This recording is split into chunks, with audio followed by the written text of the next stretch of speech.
So this is what the Lord tells us. He begins by saying, be watchful. Actually, the word in Greek simply means look, which most people don't do, ever. I mean, really to look and see anything or anyone, you have to have your vision purified. You have to get all the blinders and the filters out of the way, and all of us have our blinders and our filters and our projections and all this other nonsense that gets in the way of our actually seeing what's there and who's there, including God. Blessed are the pure of heart, they shall see God. Be alert just means in Greek, wake up, don't go to sleep. And as is often said, most people sleepwalk through their lives, live by rote, or, typical knee-jerk reactions to everything according to their own formation and own preferences. As I say, all that stuff gets in the way. And then, of course, the last thing he says several times, watch therefore, I watch. Grigorita, which we get our name Gregory from, means simply to, yes, be awake, watch, be alert. Well, to what then? I mean, what is this like? He's not just saying, wake up from your ordinary sleep. Although St. Paul reminds the Romans, now is the time, it's a reading we use for Advent. Now is the time to wake from sleep. The night is spent and the day is at hand. So what is this day? I mean, what does it feel like? Well, I think we get a clue from the first reading from Isaiah, in which we see that this is something that shakes us up. It comes from a depth and a place where we can't control or can't even suspect is in existence. He says, the prophet, "Oh, that you would rend the heavens and come down, with the mountains quaking before you." And of course our whole insides are quaking. They should, when the Lord comes, rending the heavens to come down. And of course, this is not geographic. Of course, it used to be imagined, the Lord sitting on his throne up above the firmament somewhere and then rending the heavens to come down. The heavens that he's rending are our mind and heart. Those are the heavens, our inner heavens, that are being rent and coming down. Not coming down, but coming from a depth and a place of intensity and transcendence that we can barely, now as I say, we can't even suspect. And that's why it shakes us up when the Lord comes. No one can see the Lord and live, as Exodus says. So we have to expect surprises when the Lord comes. It says, "No ear has ever heard, no eye has ever seen any God but you doing such deeds." Paul takes this phrase from this reading, this passage, shifts it around a little bit and says, "Eye has not seen, ear has not heard what the Lord has prepared for those who love him." Well, exactly.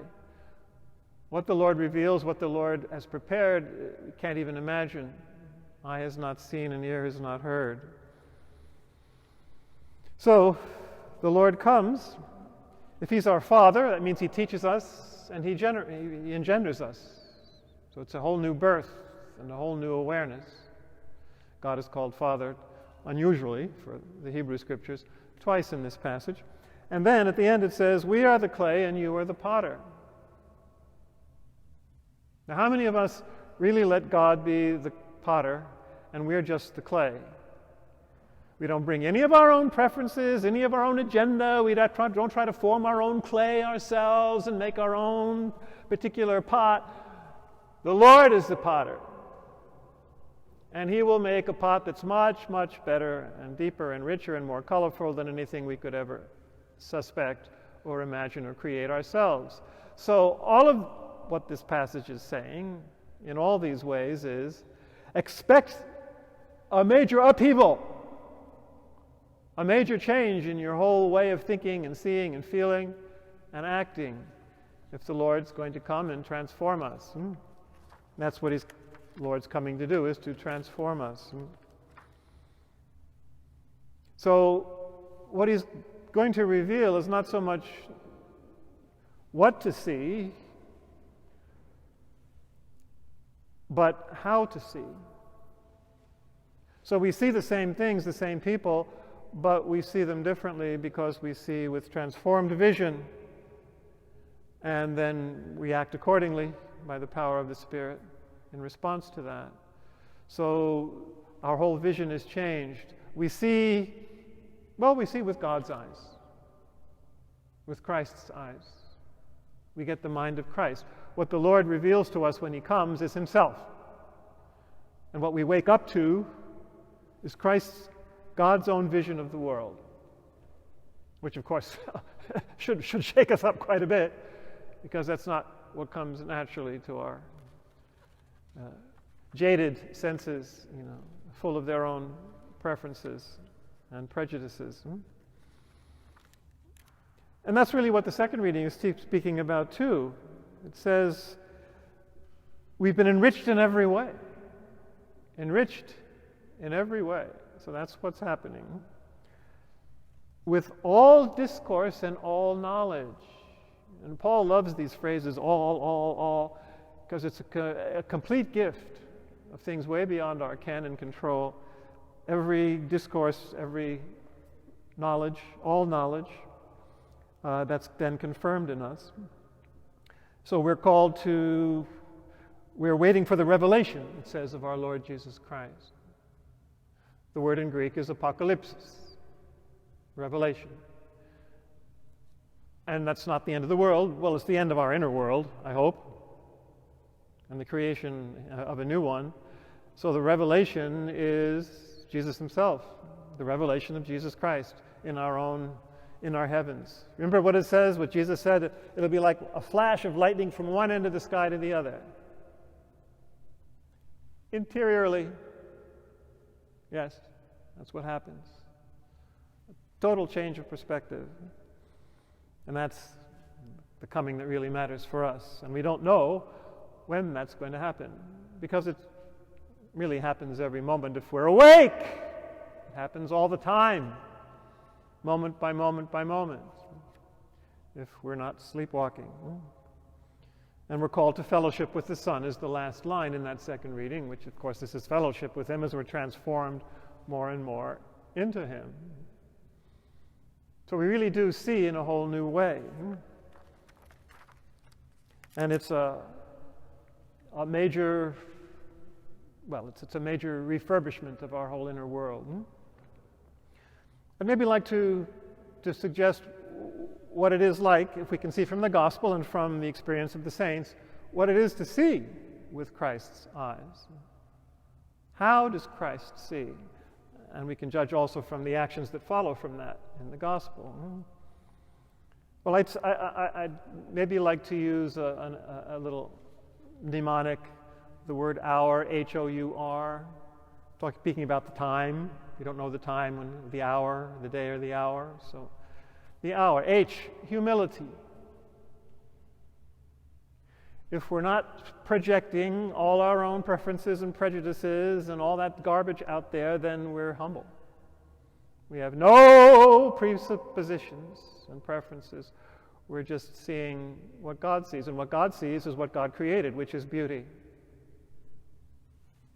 Beautiful and beauty and dignity. So humility.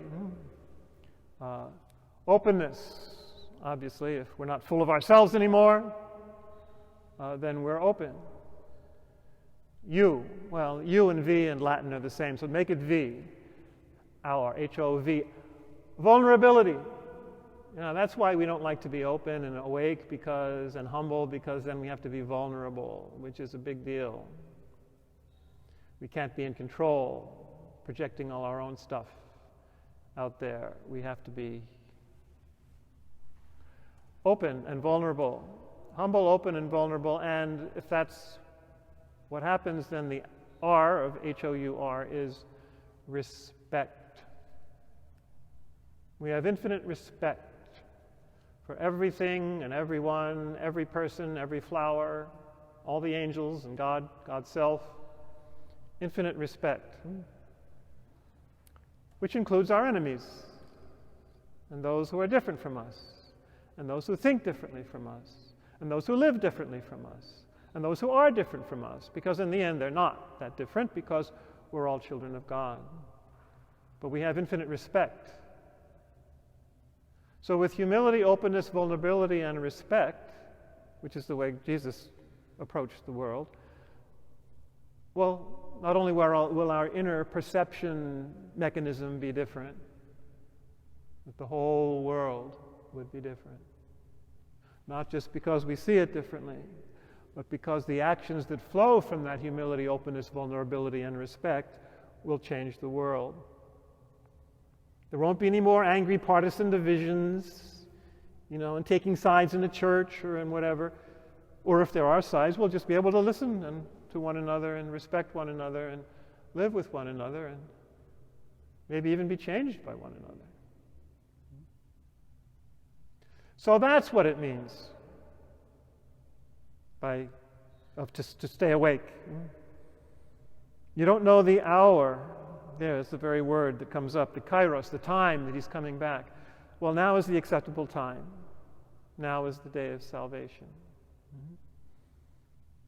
So if we really want to wake up, we have to allow the Lord to come at these unexpected moments and completely change us. By replacing our stupid, petty, egotistical way of seeing, thinking, and feeling and reacting by his infinite love, joy, and peace. That's what it means to wake up. And it's really important to do so for our own happiness, and not just the happiness and survival, but the survival of the world around us.